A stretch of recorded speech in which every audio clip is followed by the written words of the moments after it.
que je voudrais faire, c'est plutôt que de vous donner une synthèse du diagnostic par axe, ce serait vraiment trop long, c'est de vous donner le dénominateur commun que nous avons trouvé entre ces différents sujets. Le constat auquel on est arrivé, c'est que les projets que nous réussissons le mieux, ce sont les projets techniques. Par exemple, les projets d'infrastructure. Regardez aujourd'hui les immenses progrès que nous avons faits en termes d'infrastructure. Nous sommes aux meilleurs standards internationaux en termes d'infrastructures routières, autoroutières, portuaires, aéroportuaires, etc. Regardez le progrès que nous avons fait en électrification, par exemple. En 20 ans, nous avons un taux de plus de 99%. Donc tout ce qui est technique, nous y arrivons.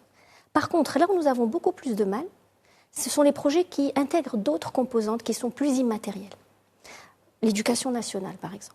L'éducation nationale, on a fait plusieurs programmes, Youssef en parlera mieux que moi, et pourtant, le diagnostic est encore assez inquiétant. La modernisation de l'administration, c'est une volonté, mais nous y arrivons plus difficilement que des projets d'infrastructure. Donc là où ça devient intéressant, c'est de voir qu'en fait, nous savons ce qu'il faut faire. Dans tous les rapports que nous avons lus, il y a d'excellentes idées. Le diagnostic est bien posé, les idées sur ce qu'il faut faire est bien établies, et pourtant nous n'y arrivons pas. Prenons l'exemple de la régionalisation avancée, par exemple.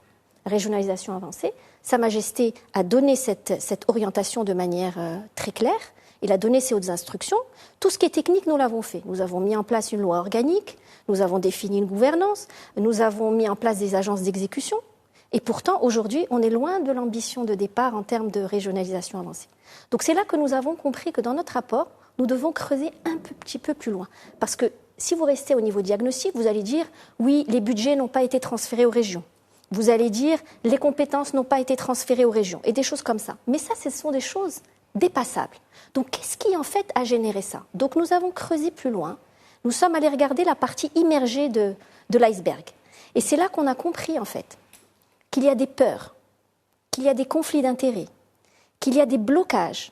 En d'autres termes, qu'il y a des représentations qui sont dépassées ou à dépasser. Que nous pourrons mettre en place, identifier, réfléchir les meilleures solutions possibles. Si nous ne dépassons pas ces blocages, nous n'arriverons pas à mettre en place les bonnes mesures.